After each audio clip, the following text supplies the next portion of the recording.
Good morning. Breakfast and today's class is sponsored and dedicated in loving memory Lilu Nishmat Huta Bat Esther Alea Shalom, sponsored by Tamar Megidish. As well, it is dedicated and sponsored in loving memory of Eliza Agami Alea Shalom Lilu Nishmat Eliza Sarah Bat Farha, sponsored by her son Isaac Agami or Ajami. As well, breakfast and the class is dedicated in thanks to the esteemed rabbis and their staff for taking care of us with their wisdom, guidance, and patience. May they go from strength to strength in keeping our Jewish values and faith strong and unwavering. Sponsored by the Mafar family. Hazaku Baruch. Breakfast in the class is dedicated in loving memory Lili Nishmat Kadia Bat Mazal Alea Shalom, sponsored by her daughters, the Shika family or Chika family. And finally, breakfast in the class is dedicated in honor of Rabbi Fari's words of Torah, that they protect all of Am Yisrael, sponsored by the Defunis family. Thank you so much. That's very beautiful. I really appreciate it. Rabotai, many different holidays pass us by, and the opportunity to grab what we were supposed to grab from the holiday is missed. And sometimes that happens simply because we weren't aware or we weren't present enough to be able to think to ourselves, what am I supposed to be taking from this Chag? And that's a big tragedy if one was to think about it, because ultimately, when you think about what the holidays are supposed to do, the holidays are supposed to give us certain gifts that we take with us past the holidays. So after Pesach, a person is supposed to have the feeling of freedom permeate throughout their year. After Sukkot, they're supposed to have the feelings of Emunah permeate throughout the year. After Rosh Hashanah and Kippur, Kapara, etc., etc. Could you imagine if the gift that you got for the holiday was limited to the time of year that you've got? So what's very important is to be able to go through elements of the holiday before the Hag is present and in your midst, so that when you set up your holiday achievements and you're keeping score, you're making sure to take with you that which you can. Rabotai, so the question is, what are we supposed to be learning and taking with us on Chanuka? And of course, there's multiple messages, layer upon layer. And I think each person winds up taking very different things from the holidays based on what it is that they need or that they need to be able to take in their very own life. So I just wanted to focus on one line in the Gemara and share with you what I think is a big chidush. The Gemara says in Shabbat, and Daf Chaf Aleph, we'll quote this Gemara many times because it's the only Gemara. The Gemara says, My Chanukah, what is Chanukah? What is it? What is the concept of Chanukah? And it tells us about the fact that the Assyrian Greeks attacked the Jewish people. They took over the land of Israel. They were stopping them from learning Torah. They were trying to forcibly get them to forget the Torah. This was not a physical fight. It was a spiritual Holocaust, an attempt to be able to eradicate from the Jewish people's collective memory such mitzvot as Shabbat, as Rosh Chodesh, as Brit Milah, and the punishment for giving your child the Brit Milah at the time was not only death for the baby that you had just given circumcision to, but death for the entire family. And many men and women were hung with their children in the squares of Yerushalayim as punishment, as terrible punishment for the Brit Milah. And we are taught about the Mesirut Nefesh that they gave, that you'd have people that were doing Brit Milah and then eventually jumping off the roof before they got a chance to be killed, so that their life would be ended on their own terms. A very, very difficult time indeed. But the miracle happens when the Hashmonaim, the Maccabees, fight back. And then the end of the Gemara ends and it says as follows. When they came in, they took all the oil, v'timeu kol hashemanim, and they defiled all of the oils.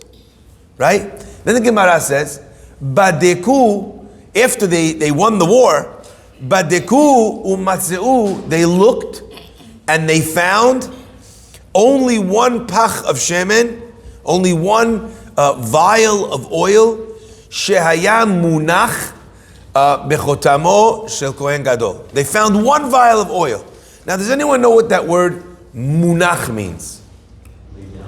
Munach means it was laid down, or it was, but specifically that it was placed. It didn't fall, it wasn't missed. It was shaya munach.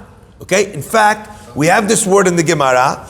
In many cases, there's an idea where someone, there's a disagreement over money, or we have a lack of clarity as to what's supposed to happen. And what do we say? Talmid Chacham is already realizing what I'm going for. What does it say in the Gemara? Yehei munach ad sheyavo Eliyahu. The Gemara says, literally, that's the expression. Yehei munach or tehei munach. It should be put to rest, so to speak. It should be set aside. Now, to me, this is very interesting, because those words, baduk, right, that they checked velo matzau, they found one pach shemen shehaya munach, that it was placed. Now, my question is, did the Kohen Gadol take one vial of oil, put his seal on it, and put it aside? Did the Kohen Gadol do that? He didn't do that. Simply, he probably would have put however many vials, he would have put many of them, right? I want to say a chidush, and I have to see if I can find someone that also says it. If not, it's my own chidush. I want to say sheyeh munach, that this one jar of pure oil was placed there specifically, not by the Kohen Gadol whose seal was on the bottle, but by the Greeks themselves. They were timeu kol hashemanim, but they took one vial and they placed that one, and that one was not defiled. It was not impure. Now, why would the Greeks have done that? Why would they have taken the bottle, not broken the seal, rendering it impure, like they did to everything else? I think, Rabotai, what the Greeks were trying to do by leaving them one jar of oil was to give them the opportunity to do something that was very tiny. The Greeks assumed that if they'd find one vial of oil, then over the 8 days that it would take them to get new oil from that's how far away it was, over that 8-day period, what would they have done? They would have divided the oil into a small amount every night, and they would have lit a tiny little flame in the window. What the Greeks were trying to do, perhaps, is by causing the idea of Jewish identity to be minimized, to be made small. Now, I want to illustrate this point, we'll take a little history lesson for 1 second. In ancient kingdoms, when a king invaded another country, so they have an option. They could decide to kill the king, right? But invariably throughout history, if you look, you'll see that kings and revolutions, what did they do with the king? They spared him. And what did they do with him specifically? They exiled the king. So as an example, Napoleon famously is exiled to the Isle of Elba, famously, okay? But many kings are like this. Why would they exile the king instead of killing him? Well, what's the point of that? Sorry? So maybe one king had mercy on their own. That wouldn't be a good answer though for revolution, because they're not being killed by a king. Someone said once to me, professional courtesy, right? I said, famous joke about 3 guys fall into the ocean, and one is a doctor, one is a lawyer, one is an accountant. Anyway, the doctor and the accountant get torn apart by a shark in the water, and the lawyer is sitting there swimming, and the shark is circling around him. Anyway, the boat comes up, next to him, and they pull the lawyer on board. They say, "We don't know, how did you survive? The shark is circling around you nonstop." And the lawyer smiled and he said, "Professional courtesy." Anyway, the point is, right, they have mercy on one of their own. Okay, Hazako Baruch. Right, now the idea here is, right, that's why they didn't kill the king. They didn't kill the king because, not because of a professional courtesy. Rather, when you killed the king, the reason why you're the king is an act of weakness. That means that if the king was alive, I would be unable to sit on this throne. By exiling the king, what you say is, I'm here, and in the words of the mask, somebody stop me. Somebody stop me. Nobody could bother me. Nobody could trap me. Nobody could stop me from getting on this throne. And the king, he's eating food that I'm sending him. I'm keeping him alive. You hear that? That's why they used to exile kings. It was an element of power. If the Greeks had extinguished the lights of the Jews completely, then it would not have been a victory. More than extinguishing them completely, you want them to be able to have something, but have it be pitiful, have it be small, have it be insignificant. Rabotai, we have two choices as Jews. Throughout history, we have illustrated that we can keep and stick to our faith based on what? Based on the fact that we were able to live proudly as Jews. It's a shame to say, but in Spain, after the Inquisition, when you had Jewish people go into hiding, and they were lighting a little candles, behind the curtains, the Maranos, they outwardly accepted Christianity, but they did some mitzvot, in the basement of the house. They salted meat. Again, no one is blaming them, but ultimately, those families, the Judaism from those families disappeared completely. If you are not loud, if you're not proud of your Judaism, if it doesn't shine, if it's not an expression of tremendous effort and joy and pride, it disappears from your family. The Greeks understood that if they wanted l'shakecham toratecha u'l'ha'avira michukei retzonecha, the way to do it was not to eliminate it completely, but rather to let them do it, but in a tiny way. Rabotai, I had a young man approach me to tell me, I was living in Manhattan. He says, and in Brooklyn, I never wore my kippah. But then one day, I walked out of the synagogue over here on 63rd and 5th. It was Rosh Hashanah. We had just had an amazing prayer. I turned onto Madison Avenue on the holiest day, Rosh Hashanah, right? I feel elevated, I feel cleansed, I feel the shofar. I walked onto Madison Avenue, and as I turned onto Madison Avenue, Graf is selling jewelry, right? Longchamp, I don't know how do you pronounce it, right? Longchamp, right? Probably. Just eliminate letters and then you sound classier. Cartier, right? It's a fantastic thing. Chopin, right? You have all these stores over here on the corners, right? Selling beautiful merchandise. People are walking, they're shopping. He said, all of a sudden, I didn't feel Rosh Hashanah. He says, Rabbi, I swear to you, I turned back, I walked back to the shul, I put a kippah on my head. I said, Rochi, first of all, you just had Rosh Hashanah, don't swear. Right? I said, but why? Why'd you put the kippah on? Listen to what he said to me, beautiful. He said, because in Brooklyn, I'm surrounded by synagogues and kollels and yeshivas. You can't walk without remembering that you are Jewish. But if you're on Madison Avenue, even if you just walked out on Rosh Hashanah, you might forget that you're Jewish. You might forget. It's too easy to forget. So I put the kippah on, even though I never put it on in Brooklyn. I put it on in the city because I understood that I had to take my Judaism into my own hands. And if I wanted to feel Jewish, I needed to make that feeling. That feeling was not going to be given to me. Fascinating that. Rabotai, I think that is part of what we're learning about over here. We have an opportunity to have something which is really small, right? Lighting a little bit each day, which is what the Greeks wanted. They wanted to give you something so insignificant that even though you had it, it would eventually fade away completely.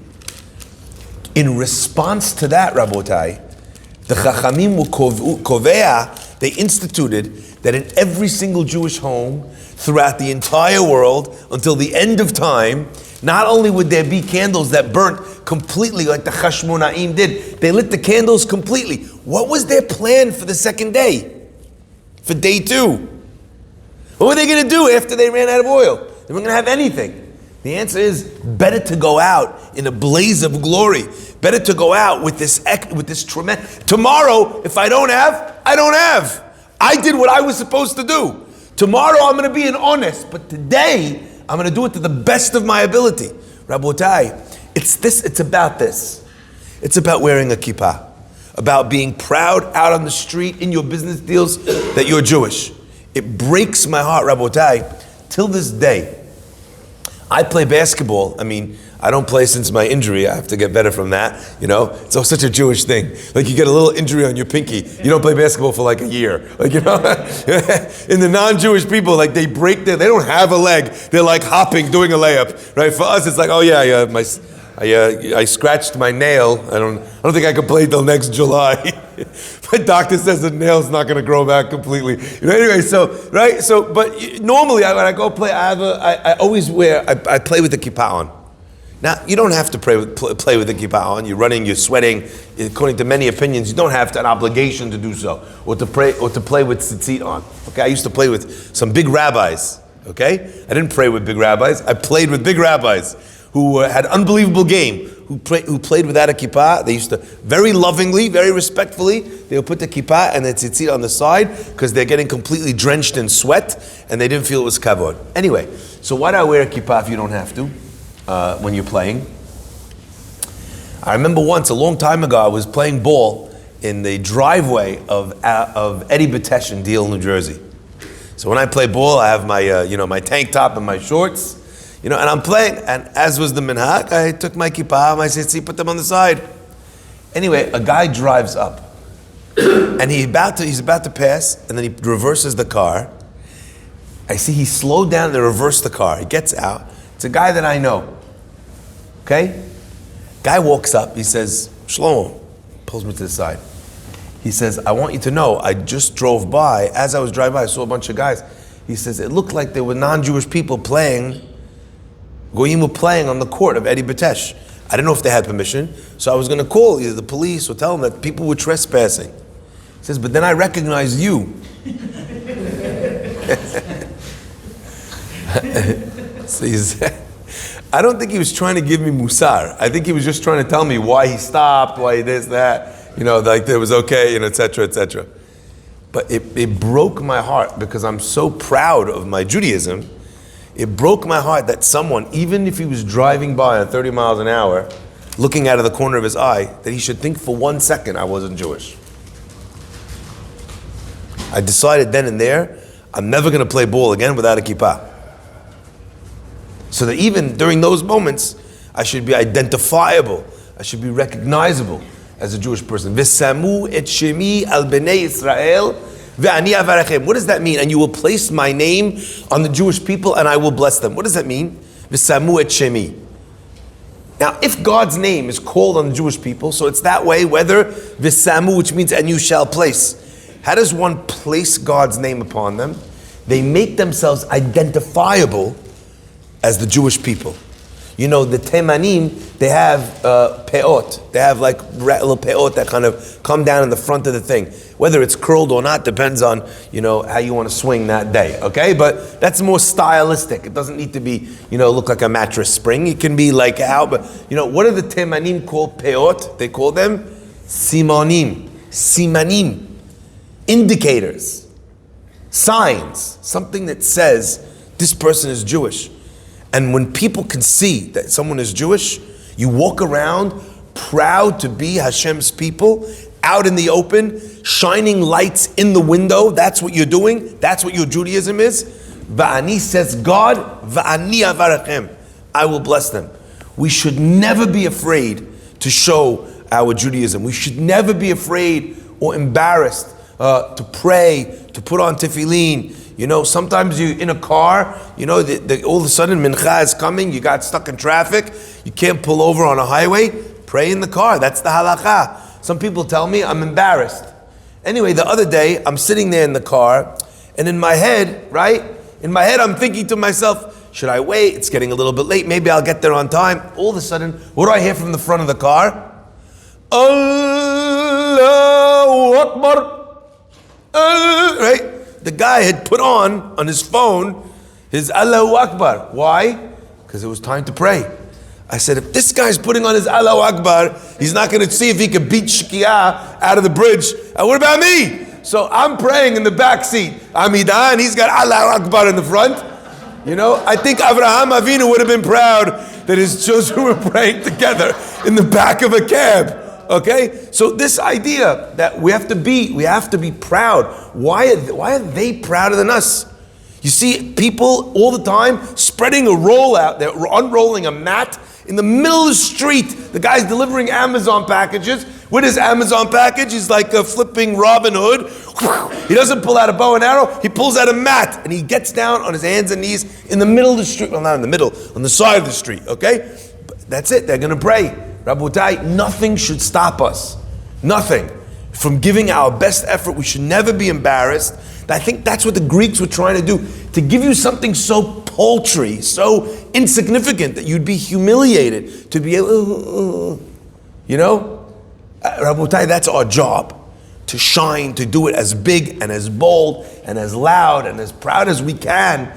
And that, Rabotai, translates to the next generation when they see how excited we are, how proud we are about our Yahadut.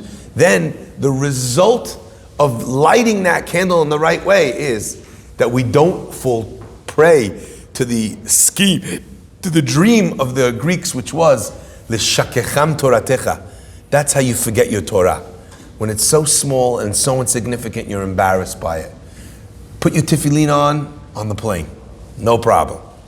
Put your, pray when you need to pray. Rabbi Sachs, Alav Shalom, coined it best. He said, non-Jews respect Jews who respect themselves. One more time. Non-Jews respect Jews who respect themselves. But so many people, in seeking respect from non-Jews, disrespect their own religion. They won't do the things that they're supposed to do. That's what Am Yisrael was set aside for, to be an Or Lagoyim, not in your basement, not behind curtains, out facing the street. HaKadosh Baruch Hu blessed us in our place in the city. We have a big bay window. Stick the menorah in there. It's like Hashem prepared it for my menorah before I even moved in. In 1899, when they built the place, some guy had an idea. He's like, I don't know, why do we put out a bay window right above the street? So people should be able to see, They didn't know what they were going to show off, but now it proudly shows off my menorah, my Yitzchak's menorah, my Rivka's menorah in her little Chanuka frying pan, right? Hashem should bless us always to be able to have a proud association with our mitzvot, even out in public. And through that process, Rabotai, to be able to transmit it to generation upon generation of Dorot, Yisharim V'vorach. Baruch Adonai Le'olam. Amen.